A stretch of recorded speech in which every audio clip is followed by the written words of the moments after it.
ನಿಮ್ಮ favourite serials ಈಗ ಟಿವಿಗಿಂತ ಮುಂಚೆ ಸನ್ ನೆಕ್ಸ್ಟ್ ಆಪ್ ನಲ್ಲಿ ಜಾಲಿಯಾಗಿ ಎಲ್ಲರಿಗಿಂತ ಮುಂಚೆ ನೋಡಿ. ಈಗಲೇ ಸನ್ ನೆಕ್ಸ್ಟ್ ಆಪ್ ಡೌನ್ಲೋಡ್ ಮಾಡಿ ಮತ್ತು ಸಬ್ಸ್ಕ್ರೈಬ್ ಮಾಡ್ಕೊಳ್ಳಿ. ಮಂಪರು ಪರೀಕ್ಷೆ ಮಾಡಿಸಬಾರ್ದು? ಹೌದಮ್ಮ, ನಾನು ಇದರ ಬಗ್ಗೆ ತುಂಬಾ ಕೇಳಿದ್ದೀನಿ. ಆದ್ರೆ ಇದೆಲ್ಲ ಮಾಡಿಸ್ಬೇಕು ಅಂತಂದ್ರೆ ಪೊಲೀಸ್ ಅನುಮತಿ ಕೂಡ ಬೇಕಲ್ವಾ? ನನಗೆ ಪರಿಚಯ ಇರೋ ಡಾಕ್ಟರ್ ಇದ್ದಾರೆ. ಮೊದಲು ಏನು ಅಂತ ವಿಚಾರಿಸಿ ತಿಳ್ಕೊಳ್ಳೋಣ. ನಮಗೂ ಒಂದು ಡಾಕ್ಯುಮೆಂಟ್ಸ್ ಪ್ರೂಫ್ ಅಂತ ಸಿಗುತ್ತೆ ಅಲ್ವಾ? ಅಕಸ್ಮಾತ್ ಅವಳು ಏನಾದ್ರೂ ಸಿಕ್ಕಾಕೊಂಡ್ರೆ ನಾವು ಅವಳ ಮೇಲೆ ಕೇಸ್ ಹಾಕಿ ಇಲ್ಲಿಂದ ಕಳಿಸ್ಬೋದು.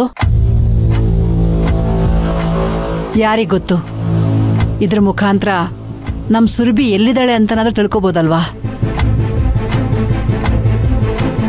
ನಮಗೆ ಈ ರೀತಿ ಉಪಯೋಗ ಆಗುತ್ತೆ ಅಂತಂದ್ರೆ ಆಯ್ತಮ್ಮ, ನಾವು ಮಂಪರು ಪರೀಕ್ಷೆ ಮಾಡಿಸೋಣ. ಸರಿ ಕಣ.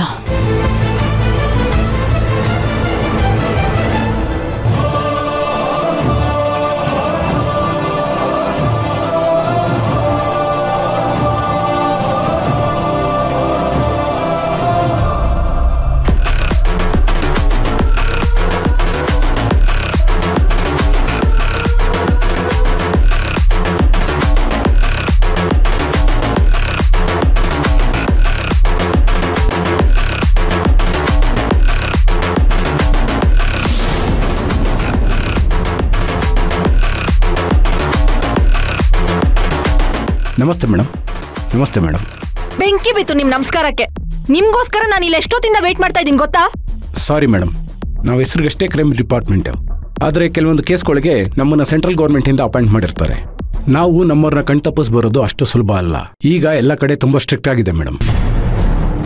ಸ್ವಲ್ಪ ಹೆಚ್ಚು ಕಮ್ಮಿ ಆದರೂ ನಮ್ಮ ಕೆಲಸನೇ ಹೋಗ್ಬಿಡುತ್ತೆ. ಮುನೀಂದ್ರ ಅವ್ರು ಹೇಳಿದ್ರು ಅಂತ ನಾನು ಇಲ್ಲಿಗೆ ಬಂದೆ. ಹೇಳಿ ಮೇಡಮ್, ನನ್ನಿಂದೇನಾಗಬೇಕು? ನಿಮಗೆ ಸೂರ್ಯವಂಶದವ್ರ ಡೀಟೇಲ್ಸ್ ಕಳಿಸಿದ್ದೆ, ಎಲ್ಲ ಚೆಕ್ ಮಾಡಿದ್ರಾ? ಹಾಂ ಮೇಡಮ್, ಎಲ್ಲ ನೋಡಿದ್ದೀನಿ. ಸುರಭಿ ಈಗ ನಾಪತ್ತೆಯಾಗಿದ್ದಾಳೆ. ಅವಳ ಹೆಸರು ಹೇಳ್ಕೊಂಡು ಇನ್ನೊಬ್ಳು ಬಂದಿದ್ದಾಳೆ. ಅವಳ ಪೂರ್ವಪರ ಏನಂತ ಕಂಡುಹಿಡಿಬೇಕು, ಅಷ್ಟೇ ತಾನೇ? ಖಂಡಿತ ಇಲ್ಲ. ಅವಳು ಯಾರು ಏನು ಅಂತ ಕಂಡುಹಿಡಿಯೋದು ನನಗೆ ಮುಖ್ಯ ಅಲ್ಲ. ಮೊದಲು ಅವಳನ್ನ ಆ ಮನೆಯಿಂದ ಹೊರಗಡೆ ಕಳಿಸ್ಬೇಕು. ಅದಕ್ಕೆ ನೀವೇನಾದರೂ ವ್ಯವಸ್ಥೆ ಮಾಡಬೇಕು. ಮನೆಯವರು ಯಾರು ಅವಳ ವಿರುದ್ಧ ಕಂಪ್ಲೇಂಟ್ ಕೊಟ್ಟಿಲ್ಲ ಅಂದರೆ ಪೊಲೀಸ್ ಡಿಪಾರ್ಟ್ಮೆಂಟ್ ಆಗಲಿ ನಾವಾಗಲಿ ಏನು ಮಾಡೋಕ್ಕಾಗಲ್ಲ ಮೇಡಮ್. ಅವಳು ತುಂಬ ಹುಷಾರಾಗಿದ್ದಾಳೆ. ಮನೆಯವ್ರು ಯಾರ ಹತ್ರನೂ ಅವಳು ಗಲಾಟೆ ಮಾಡ್ಕೊಂಡಿಲ್ಲ.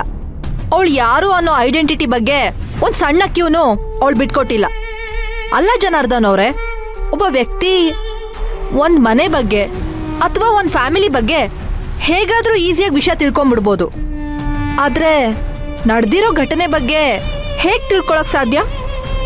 ಅದು ಸಾಧ್ಯ ಆಗಬೇಕು ಅಂದರೆ ಇರೋದು ಎರಡೇ ದಾರಿ ಮೇಡಮ್. ಒಂದು, ಸುರಭಿ ಬದುಕಿರಬೇಕು. ಆಗ ಅವಳನ್ನ ಬ್ಲ್ಯಾಕ್ ಮೇಲ್ ಮಾಡಿ ಇನ್ಫಾರ್ಮೇಶನ್ ತೆಗಿಬೋದು. ಇಲ್ಲ ಅಂದರೆ ಮನೆಯವ್ರು ಯಾರೋ ಇನ್ವಾಲ್ವ್ ಆಗಿರಬೇಕು. ಅದು ಎರಡಾಗಿರೋಕ್ಕೂ ಸಾಧ್ಯ ಇಲ್ಲ ಬಿಡಿ. ಆಗಿದ್ರೆ ಇದು ಕಂಡುಹಿಡಿಯೋದು ತುಂಬಾ ಕಷ್ಟವಾದ ಕೆಲಸ ಮೇಡಮ್. ಭವಿಷ್ಯ ಈಗ ಬಂದಿರೋಳು ಈ ಮನೆಯವ್ರ ಜೊತೆ ಯಾವುದೋ ಹಳೆ ಕಾಂಟ್ಯಾಕ್ಟ್ಸಲ್ಲಿ ಇರ್ಬೋದು. ಅದ್ರ ಜಾಡ್ ಹಿಡಿದು ನಾನು ಬೇಕಾದರೆ ನಿಮಗೆ ಪಿನ್ ಟು ಪಿನ್ ಡೀಟೇಲ್ಸ್ ಕೊಡ್ತೀನಿ. ಸದ್ಯಕ್ಕೆ ನನಗೆ ಅಷ್ಟೊಂದು ಟೈಮ್ ಇಲ್ಲ. ಈಗ ನನಗೆ ಅವಳನ್ನ ಮನೆಯಿಂದ ಹೇಗಾದರೂ ಮಾಡಿ ಓಡಿಸ್ಬೇಕು. ಅದಕ್ಕೇನು ಬೇಕೋ ಸಾಕ್ಷಿ ಪುರಾವೆಗಳನ್ನ ನೀವು ಹುಟ್ಟಾಕ್ಬೇಕು. ಸಾಕ್ಷಿ ಪುರಾವೆಗಳನ್ನು ಹುಟ್ಟಾಕೋದು ನಮ್ಗೆ ಅಷ್ಟು ಸುಲಭವಾದ ಕೆಲಸ ಅಲ್ಲ ಮೇಡಮ್. ಸುರಭಿ ಡೆಡ್ ಬಾಡಿ ಸಿಕ್ಕಿದ್ರೆ ನಾವೇನಾದರೂ ಮಾಡ್ಬೋದು. ಇಲ್ಲ, ಈಗ ಬಂದಿರೋಳನ್ನೇ ನಾವು ಕ್ರಿಮಿನಲ್ ಅಂತ ಪ್ರೂವ್ ಮಾಡಬೇಕು. ಒಂದು ವೇಳೆ ಅದು ಸುಳ್ಳು ಅಂತ ಗೊತ್ತಾದರೆ ನಾವು ಬರೀ ಕೆಲಸ ಕಳ್ಕೊಳ್ಳೋದಿಲ್ಲ, ಜೈಲಿಗೆ ಹೋಗ್ಬೇಕಾಗುತ್ತೆ. ಯಾಕೆ ಅಂದರೆ ಇಷ್ಟು ದೊಡ್ಡ ರಿಸ್ಕ್ ತೊಗೊಂಡಿದ್ದಾರೆ ಅಂದರೆ ಅವ್ರ ಬ್ಯಾಕ್ಗ್ರೌಂಡ್ ಕೂಡ ದೊಡ್ಡದಾಗೇ ಇರುತ್ತೆ. ಅವಳೆಲ್ಲ ಥರದ್ದು ಪ್ರಿಪ್ರೇಷನ್ ಮಾಡ್ಕೊಂಡೇ ಬಂದಿರ್ತಾಳಲ್ವಾ ಮೇಡಮ್.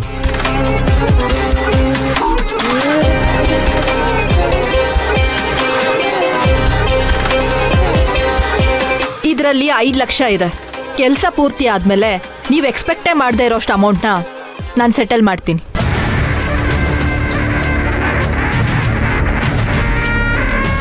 ಇದಕ್ಕೋಸ್ಕರನಾದರೂ ನೀವು ರಿಸ್ಕ್ ತಗೋಬೋದಲ್ವಾ? ಇದ್ರ ಮುಂದೆ ನೀವು ಹೇಳ್ತಿರೋ ವಿಷಯ ಅಷ್ಟು ದೊಡ್ಡದೇನಲ್ಲ ಬಿಡಿ ಮೇಡಮ್. ನಮ್ಮಪ್ಪ ಸುಮ್ಮನೆ ಯಾರನ್ನೂ ಬ್ಲೈಂಡಾಗಿ ನಂಬಿ ಕಳಿಸೋದಿಲ್ಲ ಜನಾರ್ದನ್ ಅವರೇ. ನಮಗೆ ನಿಮ್ಮ ಕೆಪಾಸಿಟಿ ಏನು ಅಂತ ಚೆನ್ನಾಗಿ ಗೊತ್ತು. ನನಗೆ ಇಮಿಡಿಯೇಟ್ ಆಗಿ ಅವಳು ಅಲ್ಲಿಂದ ಹೊರಡಬೇಕು. ಅದಕ್ಕೇನು ಮಾಡ್ತಿರೋ ಮೊದಲು ಆ ಕೆಲಸ ಮಾಡಿ. ಒಂದು 2 ನಿಮಿಷ ಟೈಮ್ ಕೊಡಿ ಮೇಡಮ್.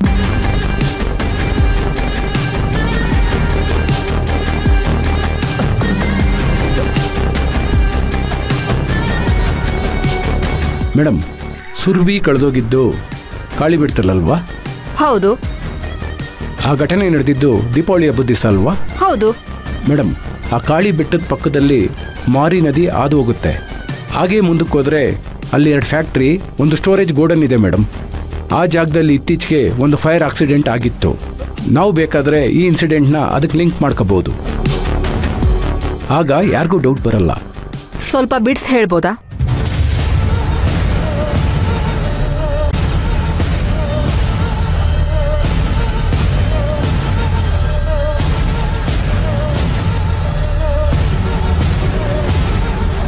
Brilliant idea.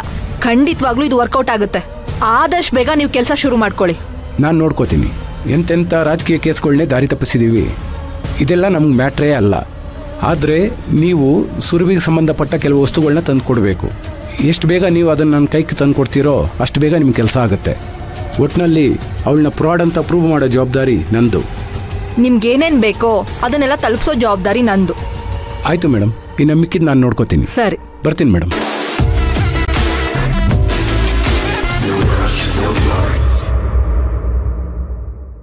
ಅಮ್ಮೋರೆ, ಅಮ್ಮೋರೆ. ಅರೆ ಕಮಲಮ್ಮ, ಏನ್ ನಿಂತ ಇದೆಯಾ? ಕೂತ್ಕೋಬಾ. ನಾಗಲಕ್ಷ್ಮಿ ಅಮ್ಮೋರಿಲ್ವಾ? ಅಮ್ಮ ಹೊರಗಡೆ ಹೋಗಿದ್ದಾರೆ. ಏನ್ ವಿಷಯ? ನೀವ್ಯಾರು? ನಾನೇ ಕಮಲಮ್ಮ, ಸುರಭಿ.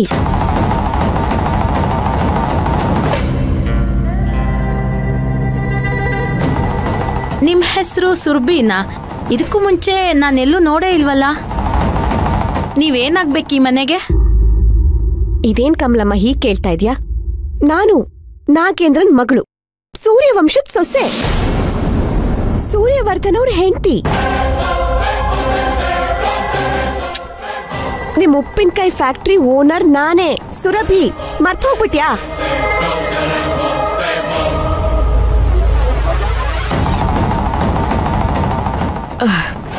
ಕಮಲಮ್ಮ, ನನ್ ರೂಪ ಒಂದ್ ಬದಲಾಗಿದೆ ಅನ್ನೋದು ಬಿಟ್ರೆ ನಾನೇ ಸುರಭಿ, ಗೊತ್ತಾಯ್ತಾ? ಅದ್ ಹೆಂಗ್ ಸಾಧ್ಯ ಅಮ್ಮೋರೆ? ಅದೆಲ್ಲ ನನಗೆ ಗೊತ್ತಿಲ್ಲ ಕಮಲಮ್ಮ. ಆದ್ರೆ ನಾನೇ ನಿಮ್ ಯಜಮಾನಿ ಅನ್ನೋದಂತೂ ಸತ್ಯ.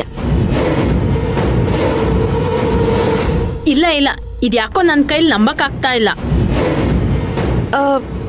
ಇವಾಗ ನೀನು ಆಫೀಸ್ ಅಕೌಂಟ್ಸ್ ತೋರ್ಸಕ್ ಬಂದಿದ್ಯಾ, ಕರೆಕ್ಟ್ ಅಲ್ವಾ? ನಿಮ್ಗೆ ಹೇಗ್ ಗೊತ್ತಾಯ್ತು? ನಿನ್ ಕೈಲಿ ಆಫೀಸ್ ಅಕೌಂಟ್ಸ್ ಇದೆಯಲ್ಲ, ಅದಕ್ಕೆ. ಕಮಲಮ್ಮ, ನೀನ್ ಇಲ್ಲಿಗೆ ಬಂದ ತಕ್ಷಣ ನಿನ್ ಹೆಸರನ್ನ ಕಂಡಿಡ್ದೆ, ಅಷ್ಟ್ರಲ್ಲೇ ಗೊತ್ತಾಗ್ಲಿಲ್ವಾ? ನಾನ್ ನಿನಗೆ ಎಲ್ಲಾ ಜವಾಬ್ದಾರಿನೂ ಕೊಟ್ಟಿದ್ದೆ, ಅದಾದ್ರೂ ನೆನ್ಪಿದ್ಯಾ? ಇನ್ ಮುಂದೆ ಆಫೀಸ್ ಜವಾಬ್ದಾರಿ ಎಲ್ಲ ನಿಮ್ದೆ, ನೀವೇ ನೋಡ್ಕೋಬೇಕು. ಯಾಕಮ್ಮವ್ರೆ?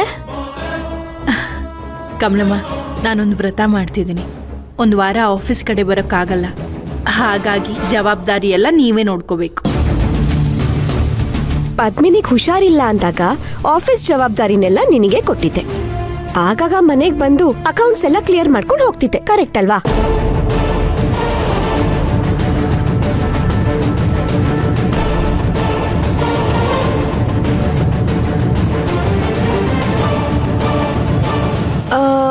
ಹೌದು, ನಿಮ್ಮಪ್ಪ ಇವಾಗ ಹೇಗಿದ್ದಾರೆ?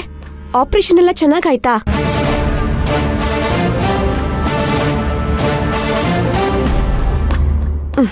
ಅವತ್ತು ನಿಮ್ಮ ಅಪ್ಪಂಗೆ ಆಪರೇಷನ್ ಆಗ್ತಿದೆ ಅಂತ ನಾನೇ ಕಂಡು ಹಿಡಿದು ನಿಂಗೆ ದುಡ್ಡು ಕೊಟ್ಟು ಕಳ್ಸಿದ್ದೆ, ನೆನ್ಪಿದ್ಯಾ?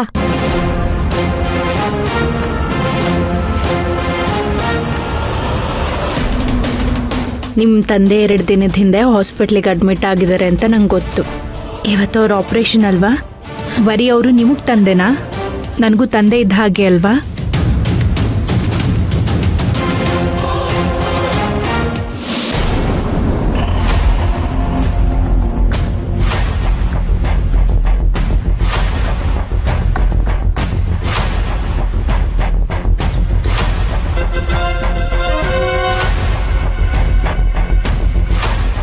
ಏಯ್, ಯಾಕೋ ಇಷ್ಟು ಲೇಟು?